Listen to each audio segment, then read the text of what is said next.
Welcome to the show, ladies and gentlemen. This is episode number 4. We have Rich Delaney, a painter in Wisconsin. He's going to be talking today just a little bit about his experience, some limiting beliefs he's had, and also just a little bit about marketing strategies that he's implemented in his business. I'm very excited to share this one with you. Let's go ahead and get into the video. Welcome to the show, guys. This is podcast episode 4. In front of me, I have Rich Delaney. And yeah, Rich, tell the audience, tell us a little bit about yourself. Tell us what you do and what got you started. So I do interior and exterior painting, drywall repair services, and pressure washing. I have 14 years of painting experience, and I learned that through when I was a property maintenance technician, and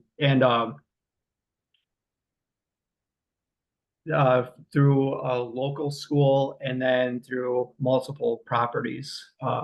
So I started learning a lot of different skills, trades, basic plumbing, basic electrical, painting. And I just really, with me having ADD and everything, like my mind can always be out all over the place. And I found it very therapeutic for me to because it helped painting actually helped me um, start one thing and then finish it. So I loved it. And so it was very calming, relaxing to me. Yeah. And so, yeah, so I just kind of loved it. And after I read the book Rich Dad Poor Dad by Robert Kiyosaki, it that really gave me encouragement to start off my own business and to want to be in business for myself because I was devoting when I was a property maintenance technician. Not only was I working like a regular 9 to 5, but I was always on call too. So I mean, I could get call 2, 3 o'clock in the morning and then have to be back at work at like 8 o'clock. And so it's just like working an hour away. It was just like it was draining physically, mentally, spiritually. And so I'm just like, you know what? I'm going to invest my money in my own products, supplies. I'm going to learn how to build my own website since I couldn't afford to have anyone else do that. And so, yeah, I just really just wanted to start doing this off on my own. Okay. So what about Rich Dad Poor Dad? I know you mentioned it. So I haven't read it. I actually have it. It's the book that I've put off the most, and I know I need to read it. All right. There's so many mixed reviews. Like some people say it's a really good book. Some people say it's not that good of a book. I don't know, but I'm definitely going to read it. What about that book made you want to start your business? Like, what's the key topic or yeah, what's the key topic from that book that made you? Being scared. Oh, I'm sorry to interrupt. So for me, it was just like, so for example, when I was in high school, during my business classes, like they were telling us all businesses are going to fail, like within the first like 2 years. And so Robert Kiyosaki said, like what one thing that I got out from it was, if you're going to fail if you allow yourself to fail. Like, so if you don't have a work ethic and expect the business to run itself, like, yeah, it's going to fail. But like, you get what you put into it. And then when you reinvest into the business, if that makes sense, Yeah, what do like you it mean? will be successful. Okay. Yeah, I you made a good point there with the how they talk to you in schools.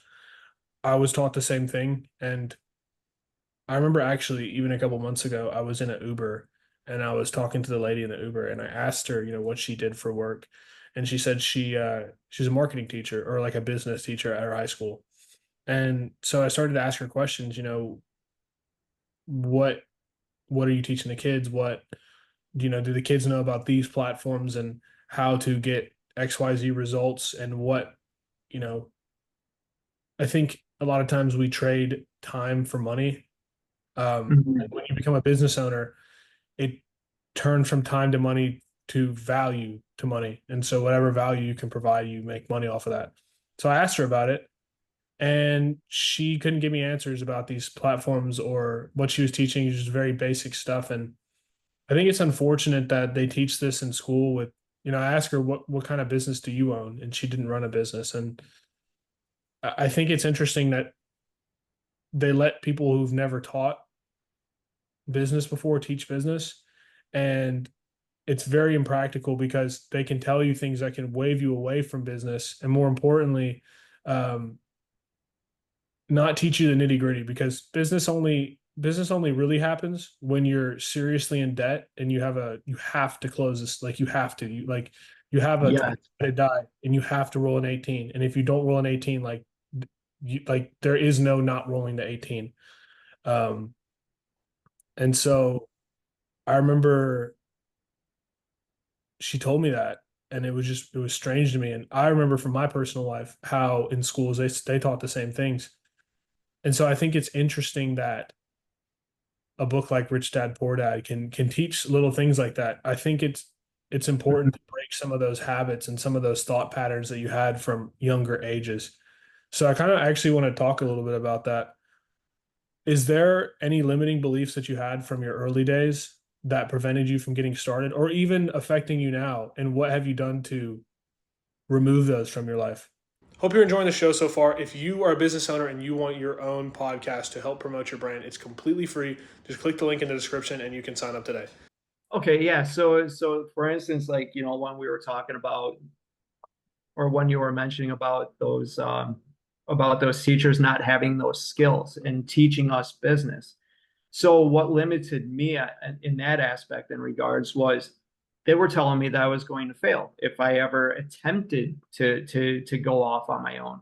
They said, and like Robert Kiyosaki was saying inside of his book, like, and same with my father, same thing with my mom, and with the education institution. Like they were telling me, like, you're going to fail if you try.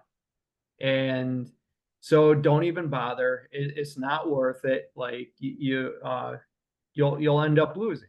And it was just like, well, working underneath other people that have controlled how much I was worth and controlled when and when I cannot work. And especially nowadays, like with um what is it called? Like it has something to do with oh, you're an at-will employee. So basically, like you're on someone else's time, like you're on someone else's. They tell you what you're worth, and they tell you what to do, when to do it, how to do it. And I just think like that type of stuff limits you. So I was getting tired of being limited to what I could and could not do. And then after reading that book, I was just like, there are no limits. Like you just have to go out there and do it. Like, but you got to believe in, like, you have to first like learn a skill, learn a trade. If you're good at selling, like go out there and like learn how to sell. Like, if you're good at plumbing, like, if you have advanced skills and trades in that, or an electric, if you're a great electrical technician, like learn how to do that. But you got to go out there and market yourself. And like in a skilled labor and skilled trade set, I think a lot of people in the skilled trades don't know how to have customer service. They don't know how to go out there and market. They don't know how to sell.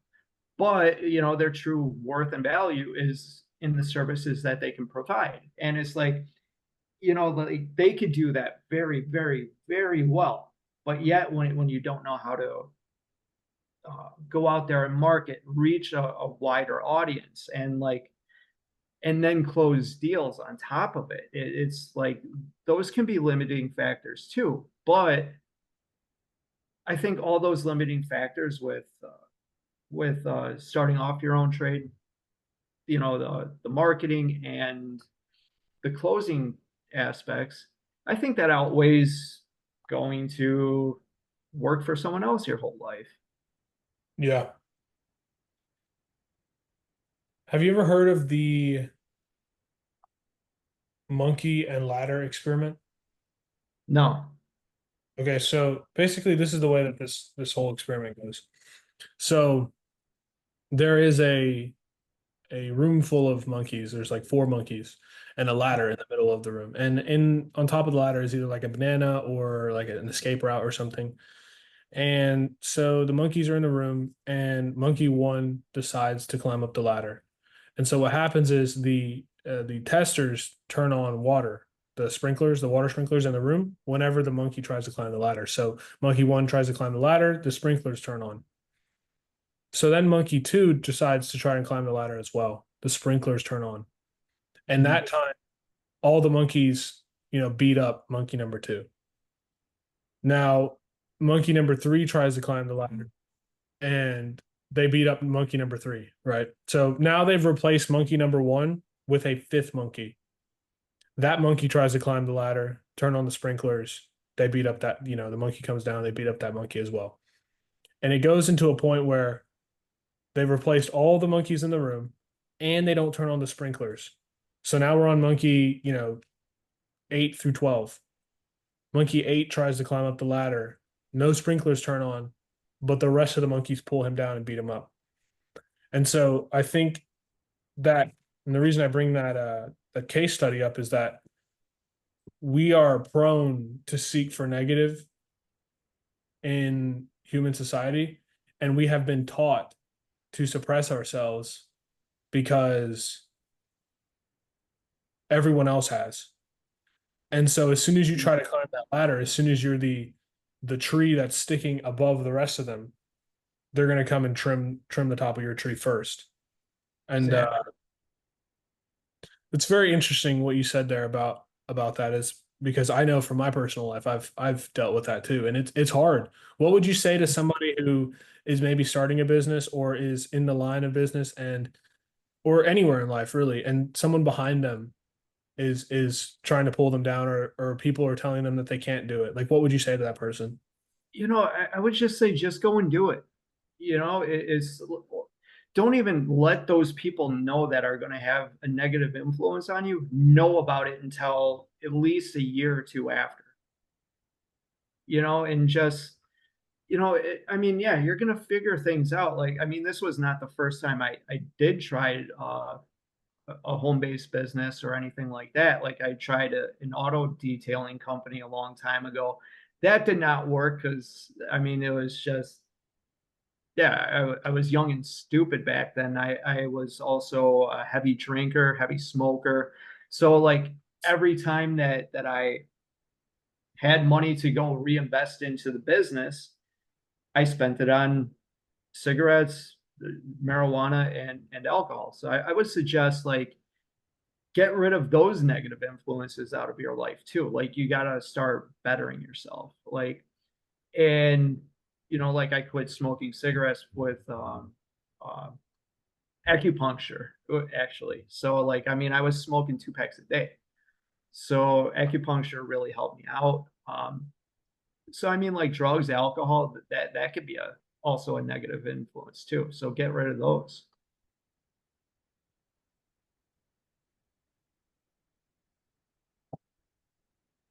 I had that problem too, man. Like for a lot of my life. That's why I Uh, never was able to get started for well, like when I first started out, man, I couldn't do it. It's like trying to sit down and then smoke at the same time. It's like it's impossible, man. You get in your head after you smoke or mhm. get drunk and you feel like crap the next morning. Or I Yeah, think those habits are very prohibiting, man. And I've witnessed those firsthand. I think that's the biggest stepping stone. You nailed it on the head. That's the biggest thing to get over.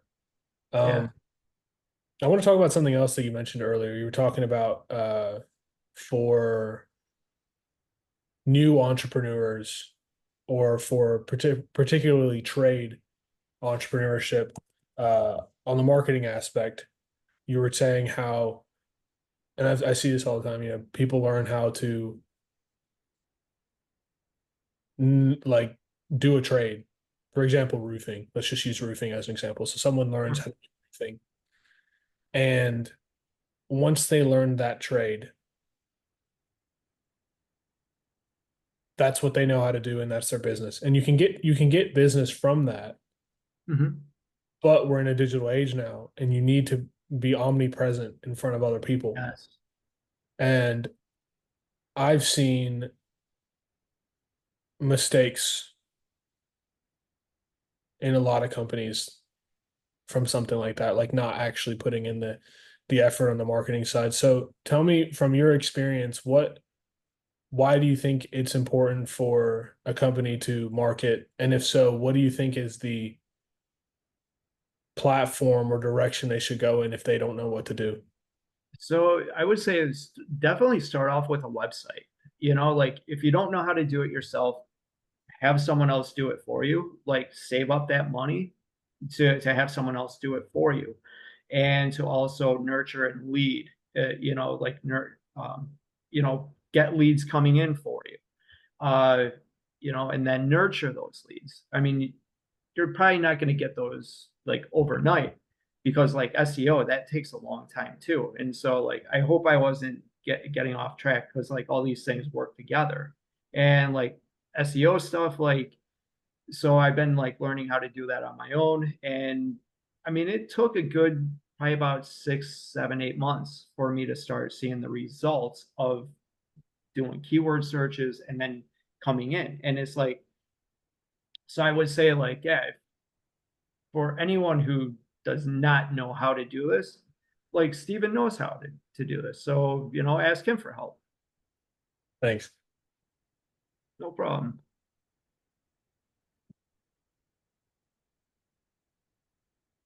Why is it so important? Like what has it brought you? What kind of level? Because I know, like, it's hard from a beginner standpoint. I mean, if you look at it, even just $50 a day, that's that's $1,500 a month. So $50 a day on ad spend, $1,500 a month for someone who's just starting out or doesn't know anything about it. That sounds expensive, and it sounds like a lot of money. Like, what's your thought on that? Like this, when you have to go door to door, hand out business cards, let people inside of your own neighborhood, inside of your own community, chamber of commerce. Like you got to go out there and let them know. But also at the same time, like you definitely need to make sure that you have a legitimate business. Get your LLC on that, like first and foremost, and that's like $150. So go out there and apply that, with your state revenue, Department of State Revenue. Interesting, man. How what about you, man? What's marketing looking like? What are you currently doing? I know you mentioned the website and SEO and that kind of stuff. Where are you looking at right now? So, and then every time I finish up a job, I ask my customers to fill out a review on Google, because like uh, after you get your LLC and then you get your business EIN number, then what you do is you go to Google, you apply for a Google My Business page, and then what they'll do is, after they review your business, make sure that you're a legitimate business, then what they do is like they'll give you a review link. Use that review link, and then every time you're done, you send uh, per every time you're done performing a service, like for minus painting, or if, for example, a roofer, like him and his crew get done, you send a review to that customer and client, and yeah, let them do that. And then from one thing that I found out from doing SEO and all that type of stuff, and all this internet marketing, is you want to get up to at least 20 positive reviews. And so keep on asking for people for their honest feedback. And and if they have a negative experience, like you got to learn customer service skills, and also learn how to humble yourself, and go back and do the job as the customer wants you to do, even though they're not a professional. you know Yeah. because like even though that they are not professionals, they act as though they know more than you, because they go out and they research like multiple different companies, and it's just like, there's information that you know uh there's information that would go for you and against you, because different people in different businesses have different philosophies. They also have different ways of application and providing services. So I mean, there's many different ways to skin a cat, but yet, people that are doing online research, they're going to get tangled up in positive and negative, and like, oh, here's how to do it, and then here, no, here's how you should do it, like, with like mold and remediation. Like, I've heard multiple stories, like, okay, like, if it's just on the surface level, if like mold and mildew is on the surface, you can kill it with bleach, and then what you do after that is apply an oil-based stain blocker over that. Or what you could do is just cut out the whole thing, reapply some new drywall, patch over it. That costs a whole lot more, but yet, it's like people will, there's multiple ways of of achieving the same. Yeah. But like, if mold goes beyond the surface, yeah, you would want to cut out that whole sheet. But I mean, if it's just on the surface, you could get away with just cleaning it off with bleach, killing all that mold and bacteria, and then sealing it up and then repaint. I think that's one of the most important skills as an entrepreneur is being able to problem solve and, like you said, skin the cat in different ways. Mhm. Because sometimes not all situations can be fixed with your one solution. And I think that's very important as an entrepreneur for anyone like in Rich's side of things. I mean, that's like Rich's audience. Like if you're, anyone watching this considering working with Rich, I mean, that's a telltale sign right there. Because some people have certain ways of doing things and they do it that way. And regardless of if anyone likes it or not, they're going to do that and they're going to stand on that hill and die on it. Yep. Um, that's not a good thing as a business owner when I think there's practical reasons to apply that logic to your life, but when it comes to a customer, you got to do what you got to do, man. Comes to a client, you gotta do it. Yeah, it should like it sucks. Sometimes it sucks. Sometimes you don't want to, you gotta work extra, but if you messed up something in their house, you gotta fix it. Same thing goes on my side. If I mess up something, I gotta fix it. I can't shy away from that. They paid you for something, you gotta do it. I Exactly. want to switch a little bit of gears and kind of talk a little bit more, less about marketing, more about your business and kind of you in general. And I always love to ask this question because it really sparks some emotion and some deep thought. What do you deeply desire? And maybe that's with your business. Like, what do you desire deeply? So ultimately, like, so over here in Wisconsin, what I want to do is I want to be able to provide my customers with quality and expert painting services, drywall repair, pressure washing, interior and exterior painting, deck and patio staining stuff. I want to be able to provide them with the best job, with the best quality work at fair prices. So for instance, like, I'm not going to be like, well, you know, uh, what I'm not going to do is like, oh, here's a rich person, so I'm going to charge them 10 times more than what the service is worth because they can afford it. Or like, here's a poor person, so now I got to go way below my services value. Like, I will work with someone who can't afford it, and give them a like uh, so I give them the opportunity to help out with a financial plan that could actually help them out. And so, like, it would have to be mutually beneficial and all that. And so that's one thing I will do. And another thing that I truly desire is to not just provide customers with quality painting services and drywall repair and all that. Another thing that I do want to do is I want to be able to provide work for other people who actually do want to go to work. And one thing that I find out, I've worked with Angie before, and the Angie Home Advisor, Yelp, and I've done subcontracting work for CertaPro. And one thing that I found out from them is like, okay, CertaPro takes say for instance, you do a job that's worth $1,200. So you basically pay for the product. So say the products that you paid for was 300. So that's a net profit of $900. They take out they take out half of that. So the worker gets $450. They get $450. But I'm also paying for the supplies, and all that type of stuff. So it's just like after supplies, I'm only getting half. So one thing that I do want to do is like I want to be able to provide people that are willing to work.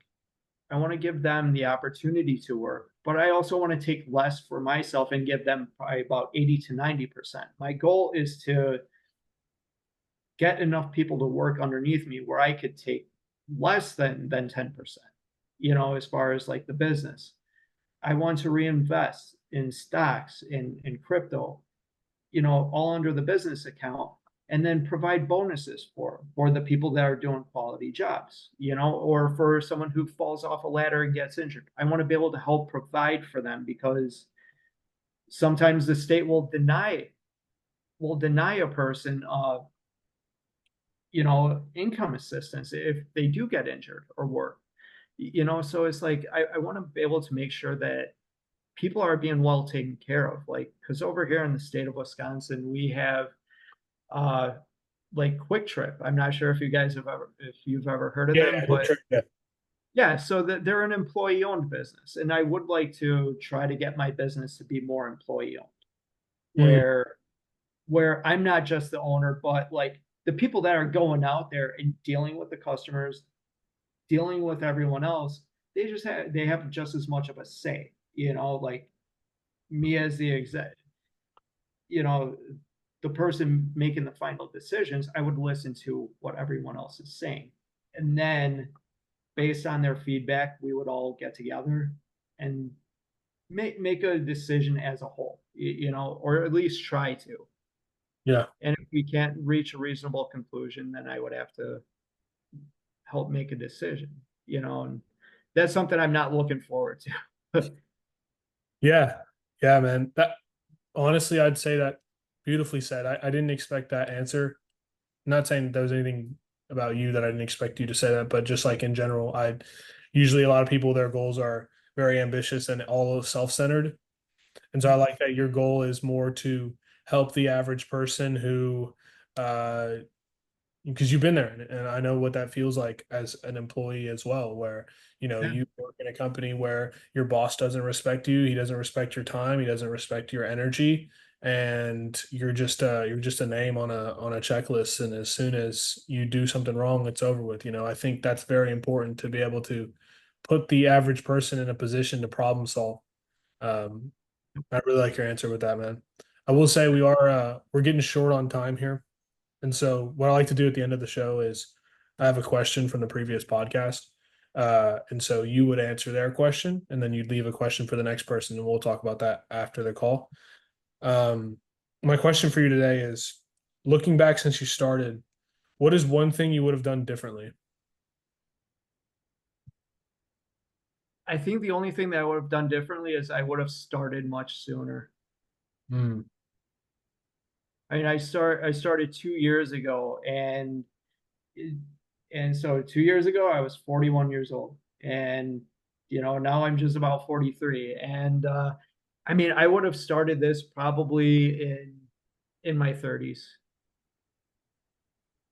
Interesting. That's really good. I like that. I really like your answer. Because I'm gonna be honest, I thought about that one for a little bit and I don't know what I would have done differently. And I don't like to play the what if game. I always like to play the we're here now. That's a good point. I agree with that. Because I feel like if you start earlier, today is the day. If you're watching this and you are looking to start a business, today is the day. Right now, after this video, shut this down, start. Like that's it's wild, man, how people put things off for so long and don't start. And I feel that, man. I wish I could have started sooner. I would have saved myself a lot of problems in life, you know, because we talked about it at the beginning, getting rid of those bad habits. You know, Yeah. You get rid of the bad habits. You can't work without getting rid of the bad habits. And if I had started working earlier, the bad habits wouldn't have affected me into the present day. Not that they're like regular proclivities of mine, but I have had some times in my life where I had made bad decisions, and not that they affect me today, but they definitely changed the trajectory of where I am today versus where I could have been. Yeah. So I 100% agree with that, man. And I'm Uh, thankful for those bad moments that we've had because you oh know what, yeah, like you can rise above it and become a much better person and realize, wow, I really messed up there. And you know, those bad moments, like I'm thankful for them, as humiliating and shameful as that they can be and hurtful. I'm thankful for them because you know it gives you a chance to repent and learn from that. You know, just like you hold yourself accountable and yeah, and you know like yeah, so don't hold yourself down either, you know, to the point where you think like you're just worthless, like, you know. yeah, man.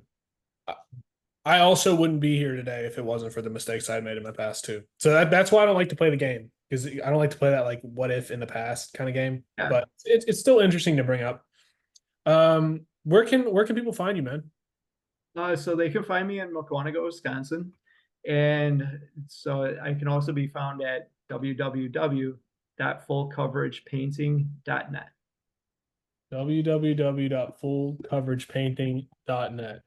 Well, Rich, it was a wonderful time chatting with you. Likewise, Stephen. And I really had a good time with this episode, man. And me too. Thank you for coming, man. Thank you for watching the video. That was podcast episode number 4. Episode number 5 will be coming soon. If you are an entrepreneur and you are looking to get your own podcast, it's completely free. Just book a time in my calendar when I'm available or when you're available and let me know. If not, if there's no time available for you, let me know and we can schedule something else. You can let me know in the description. Thank you for watching. Leave a like. We're going to keep these videos going, and I hope you have a wonderful day.